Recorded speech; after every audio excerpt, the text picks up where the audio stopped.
नमस्कार. आज आपण दानिएलाच्या पुस्तकात डोकावणार आहोत. एका अशा भविष्यवाणीत जिथे रहस्य दडलेली आहेत.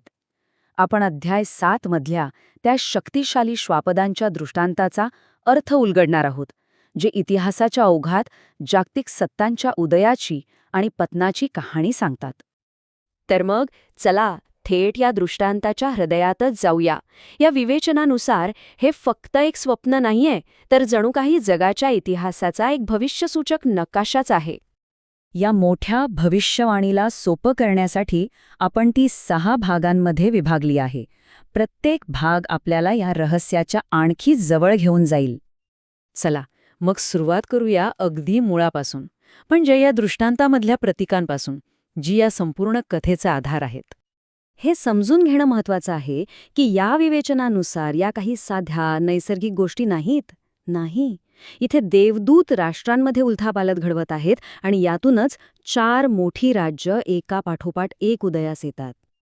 आता आपण या 4 श्वापदांपैकी पहिल्या तिघांना ओळखूया आणि पाहूया की ही भविष्यवाणी पुढे कशी जाते. आता हे बघा किती इंटरेस्टिंग आहे.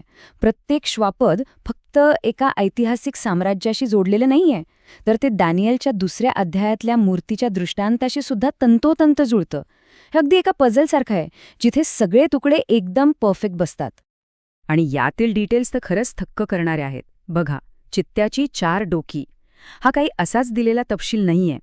ती अलेक्झांडरच्या मृत्यूनंतर त्याच्या साम्राज्याच्या झालेल्या 4 भागांचं प्रतीक आहेत. आणि मग येतो 4था श्वापद, एक असं अस्तित्व जे आधीच्या तिघांपेक्षा पूर्णपणे वेगळं, खूप जास्त शक्तिशाली आणि विनाशकारी आहे.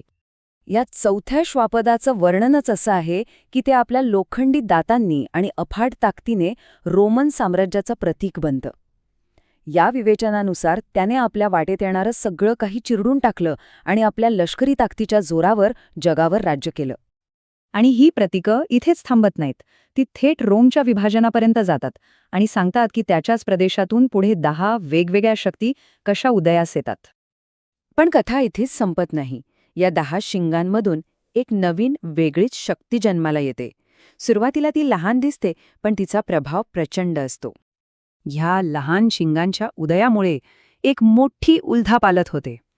3 जुनी राज्ये, हेरुली, वॅन्डल्स आणि ओस्ट्रोगॉट्स त्याच्या मार्गातून हटवली जातात आणि त्याची सत्ता स्थापन व्हायला जागा मिळते. आता या लहान शिंगाचं एक खूप महत्वाचं वैशिष्ट्य म्हणजे ते मोठ्या गोष्टी बोलतं. आणि या स्रोत सामग्रीनुसार या शब्दांना ईश्वरनिंदा म्हटलं गेलंय, म्हणजे देवाची जागा घेण्याचा किंवा त्याचे अधिकार स्वतःकडे घेण्याचा दावा करणं. इथे खूप मोठा फरक दाखवला आहे.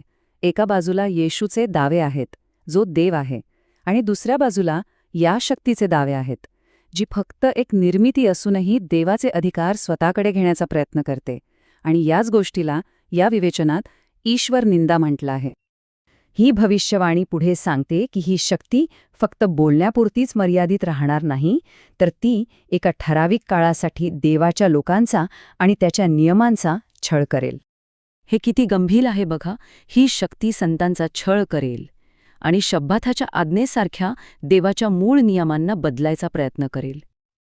आणि ह्या छळाला एक वेळ मर्यादा आहे. 1 काळ, 2 काळ आणि अर्धा काळ. ह्या भविष्यसूचक वेळेचा अर्थ 1260 दिवस असा लावला जातो, जो इतर भविष्यवाण्यांमधल्या एका महत्त्वाच्या काळाशी जोडलेला आहे. पण हा अंधार कायमचा नाही. ही भविष्यवाणी न्यायाच्या एका अंतिम क्षणाने आणि एका नवीन, कधीही न संपणाऱ्या राज्याच्या स्थापनेच्या वचनाने संपते. शेवटी या श्वापदाला आणि त्याच्या गर्विष्ठ लहान शिंगाला न्याय मिळतो. त्यांची सत्ता पूर्णपणे काढून घेतली जाते आणि ते कायमचे नष्ट होतात. आणि ह्या निर्णयानंतर एक खूप भव्य दृश्य दिसतं. मनुष्याच्या पुत्रासारखा एक जण येतो आणि त्याला देवाकडून असं राज्य मिळतं जे कधीही नष्ट होणार नाही. तर ह्या सगळ्या भविष्यवाणीचा सारांश काय? सोपा आहे. राज्यांचा एक क्रम, मग एका छळ करणाऱ्या शक्तीचा उदय, आणि शेवटी एका दैवी, कधीही न संपणाऱ्या राज्याद्वारे त्या शक्तीची जागा घेतली जाणं, ही या कथेची मुख्य रूपरेषा आहे. आणि या भविष्यवाणीचा शेवटचा आणि सगळ्यात महत्त्वाचा संदेश हा आहे की शेवटी सत्ता आणि राज्य देवाच्या लोकांना दिलं जातं, जे कायम राज्य करतील. या प्राचीन भविष्यवाण्यांचं हे विवेचन आपल्याला एका मोठ्या प्रश्नावर आणून सोडतं. आजच्या जगात इतिहासाकडे आणि भविष्याकडे पाहण्याच्या आपल्या दृष्टिकोनावर अशा भविष्यवाण्यांचा नेमका काय परिणाम होतो?